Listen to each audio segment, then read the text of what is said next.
Hello and welcome to Surrey City Hall. My name is Maria and I will be your virtual tour guide for today. On behalf of the city, I would like to take this opportunity to acknowledge that Surrey is situated on the traditional, ancestral, unceded territories of the Salish peoples, including the Simiamu, Kwantlen, and Katzie land-based nations. The city recognizes the importance of honoring the indigenous heritage of this place. Before we start our tour, we have a special message from our mayor.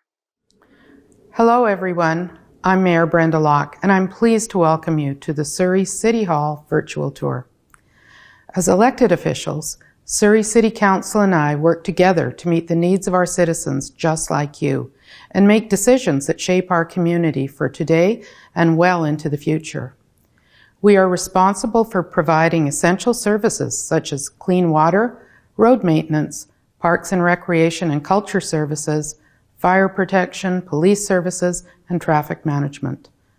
On this guided tour, you will also get an overview of the history of Surrey, gain a broader understanding of how our city operates, and of course, explore our new City Hall building and see its incredible architecture. Thank you for joining us today. And now it's time to begin your virtual tour. Welcome back. Let's get started. We're standing outside City Hall. This building is a place where our elected government officials, the mayor, and the city council and city employees, including the city manager and the staff from various departments, all work and contribute to help run the city. City Hall is also where citizens conduct business and visitors gather to enjoy all types of events. Before we go inside, I would like to give you a little history of the area we now call Surrey. The Coast Salish people have lived in this region since time immemorial. Settlements were mostly along the mouth of the Fraser River, at Crescent Beach, at the mouth of the Campbell River, and in north along the sheltered bends of the Fraser River. In the late 1800s, newcomers from all around the world began to settle in Surrey.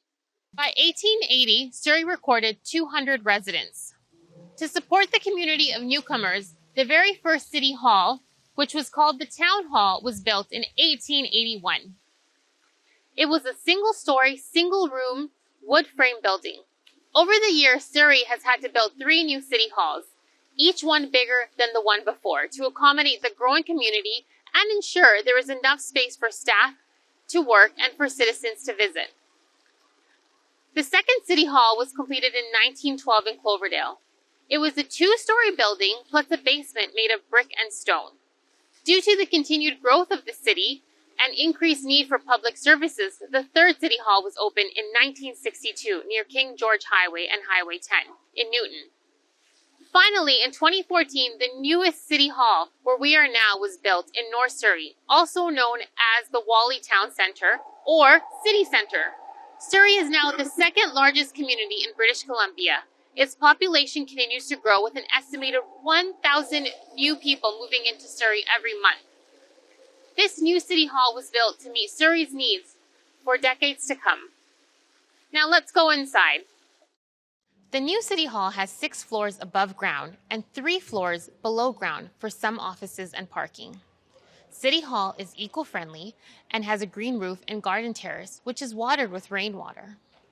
If you look around the main floor, which is called the atrium, we can see the beauty of the building and its amazing architecture. The atrium is also naturally vented to allow heat to escape during the hot summer weather and to allow the circulation of the air. When you look up, you can see the underside of the roof. Notice that some of the walls are made of wood from Douglas fir trees. Douglas fir is a very strong type of wood and often used in construction of buildings. Also, are you looking up? You will see a huge golden art piece hanging from the ceiling. What do you think it looks like? Take a guess.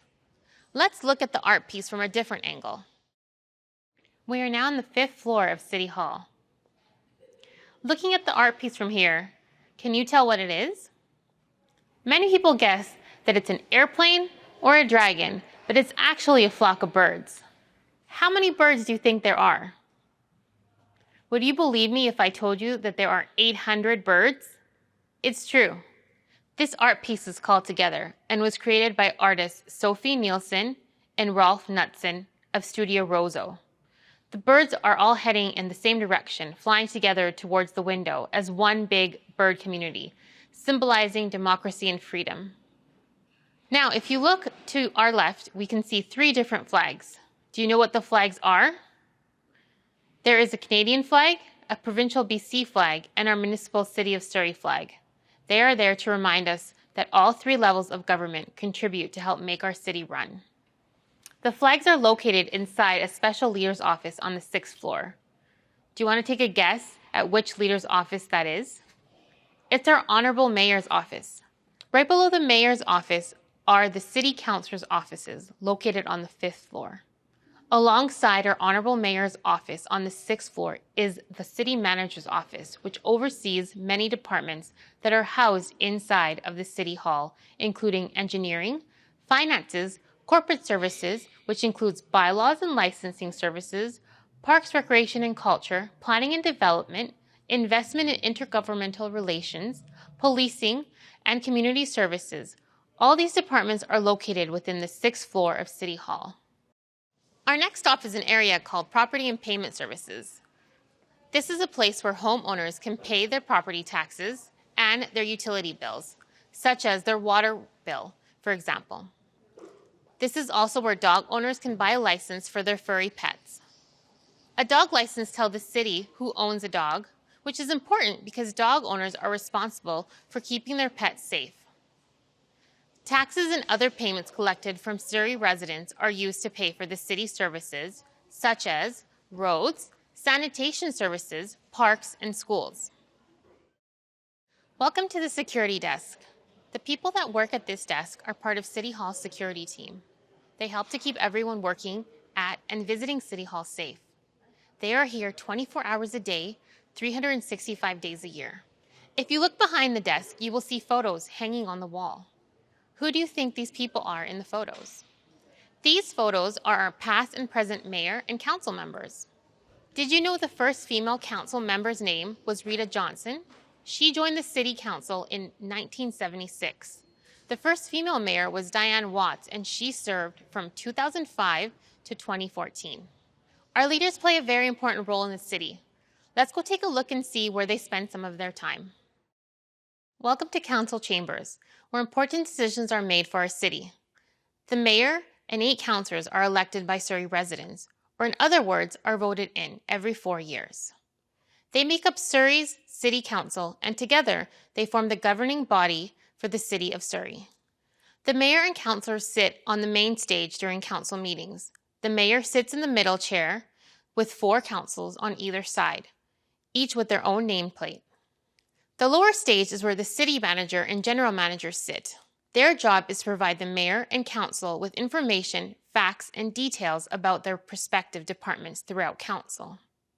The city manager and general managers know many cool facts about how our city, from how many roads and traffic lights there are to how many people live in our city.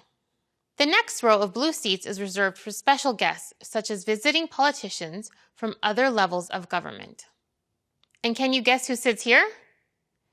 These are for the public that want to listen in and be a part of council meetings. You will notice that one side of council chambers is made up of a wall of glass doors. This is so that the room is transparent and public can look into it and see what's happening in council chambers at any time. The glass doors can also be opened to allow for more room if needed. Council meetings are held on every second Monday and are free to attend for all ages. The calendar can be found on our website. At this time, you might be also wondering why I'm able to carry my voice across the room. No, it's not just because I have a loud voice. It's because of how the specific room was built. It was made to let sound travel and bounce off different panels around the room. This room is very unique. When council meetings are not in session, it can be transformed into a theater where events such as concert, plays, and presentations are held. Once again, the glass doors can be opened to allow more spectators. Also, the atrium can be rented out to host parties, galas, weddings, ceremonies, and many other types of festivals. Thank you for joining me and exploring our council chambers. Now it's time to head to P1, our underground part of our tour. Follow me right this way. Welcome to City Hall Underground.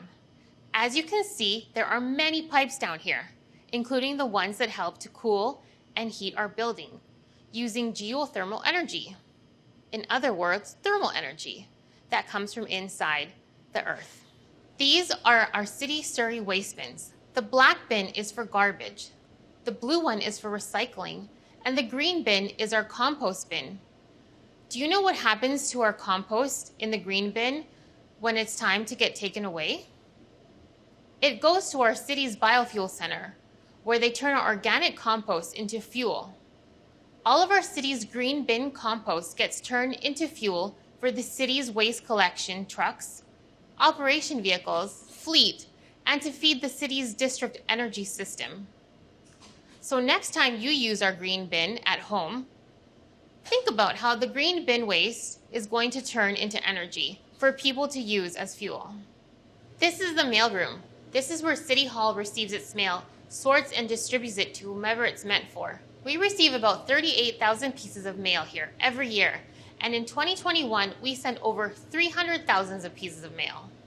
Here is our print shop that helps print out all our flyers and posters for the city of Surrey. The print shop completes about 2,500 jobs per year. This is our last stop, the Traffic Management Center, where my coworkers, Regent, Graham, and Yukti, will explain how their team helped to keep us safe and make all modes of transportation more accessible for everyone.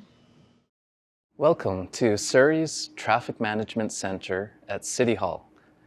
It's also known as TMC for short.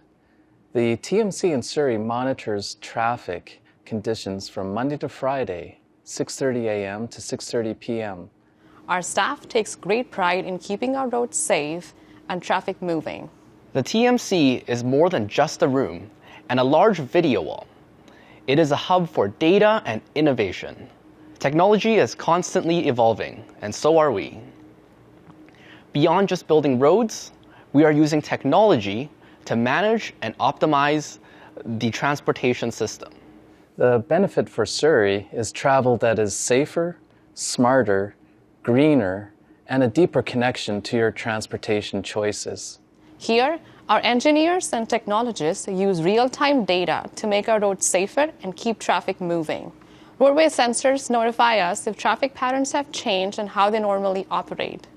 Our smart equipment tells us when it is not functioning properly, so we can investigate further.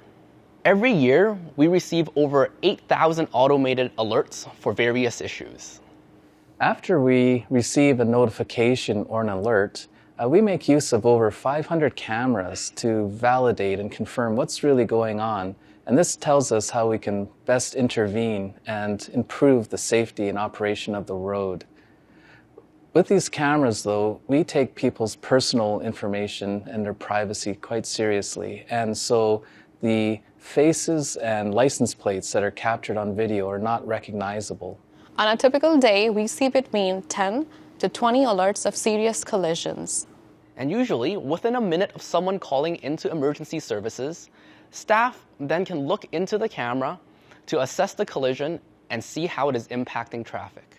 This usually occurs before crews even arrive on scene.